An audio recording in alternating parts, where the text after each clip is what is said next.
আজি আমাৰ এই ডিব্ৰুগড় জিলাৰ জগন্নাথ মন্দিৰত আজি ৰথযাত্ৰা হৈছে। আজি এই ৰথযাত্ৰাত আমাৰ কেন্দ্ৰীয় মন্ত্ৰী তথা সাংসদ ডিব্ৰুগড় সাংসদ অকলে শ্ৰদ্ধাৰ সৰ্বানন্দ সোণোৱাল ডাঙৰীয়া অংশগ্ৰহণ কৰিছে আৰু অসম চৰকাৰৰ মাননীয় মন্ত্ৰী বিমল বৰা ডাঙৰীয়া আজি অংশগ্ৰহণ কৰিছে। আজি এটাতকৈ ডাঙৰকৈ অৰ্থাৎ জগন্নাথ পুৰীৰ পাছতে আমাৰ ডিব্ৰুগড়ৰ যিটো আমাৰ জগন্নাথ মন্দিৰ, ইয়াৰ পৰা অগণন ভক্তই আহি আজি ইয়াতে হাজাৰ হাজাৰ অগণন ভক্তই আজি অংশগ্ৰহণ কৰিছে। মই ভাবোঁ এই ৰথযাত্ৰাৰ যোগেদি সমাজখনৰ শান্তি সম্প্ৰীতি সমন্বয় যাতে প্ৰতিষ্ঠা হয়, অখায়ু অমংগল অপ্ৰীতি সকলো দূৰ হৈ সমাজত এটা ভাতৃত্ববোধ বিভিন্ন জাতি জনগোষ্ঠীৰ মাজত এটা সমন্বয় বাৰ্তা যাতে মানে জগন্নাথ আমাৰ প্ৰভুৱে আমাক যে আমি আশীৰ্বাদ আমি কৰিছোঁ তেখেতে আমাক দি যায়, তাকে আমি কামনা কৰিছোঁ।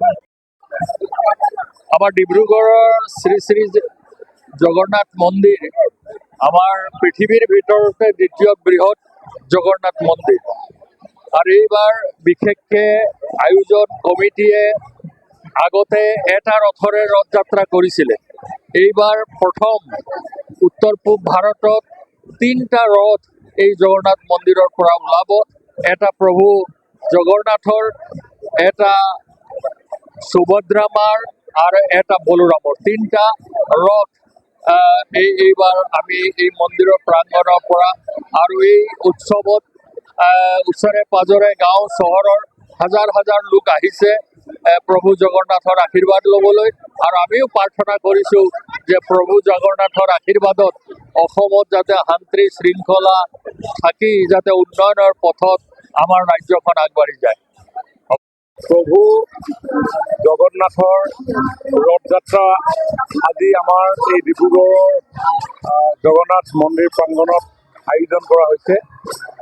এই ৰথযাত্ৰা যাক যুগ পুৰুষোত্তম বিষ্ণুৰ অৱতাৰ হিচাপে গণ্য কৰা হয়, জগন্নাথক কৃষ্ণৰ অৱতাৰ হিচাপে, আৰু শ্ৰীকৃষ্ণ বলোৰাম আৰু সুভদ্ৰাই জনবিশ্বাস অনুসৰি প্ৰজাগণৰ ওচৰলৈ এই ৰথেৰে যাত্ৰা কৰে আৰু আন এক যাত্ৰা অনুসৰি ভগৱান কৃষ্ণই মোমায়েকৰ ঘৰলৈ এই ৰথৰে যাত্ৰা কৰাৰ উপলক্ষত জনসাধাৰণে তেখেতক সহযোগিতা কৰে। এনেধৰণৰ পৰম্পৰাৰে আমাৰ ভাৰতীয় সভ্যতা সংস্কৃতিৰ এক আধ্যাত্মিক শক্তিশালী দৰ্শন এই প্ৰভু জগন্নাথৰ ৰথ যাত্ৰা। ই কেৱল ধৰ্মীয় অনুষ্ঠান নহয়, ইয়াৰ লগত জড়িত হৈ আছে ভাৰতীয় সংস্কৃতি, ঐতিহ্য আৰু জনবিশ্বাসৰ মূল আধাৰ। আৰু এই পবিত্ৰ এই অনুষ্ঠান আজি ডিব্ৰুগড় জগন্নাথ মন্দিৰ প্ৰাংগণত আয়োজন কৰা হৈছে। সকলো ভক্তগণক মই আন্তৰিকতাৰে প্ৰভু জগন্নাথৰ আশীৰ্বাদৰ আশীৰ্বাদী হ'বৰ কাৰণে আহ্বান জনাইছোঁ আৰু সকলোকে প্ৰভু জগন্নাথে আশীৰ্বাদ দৰ্শন কৰে।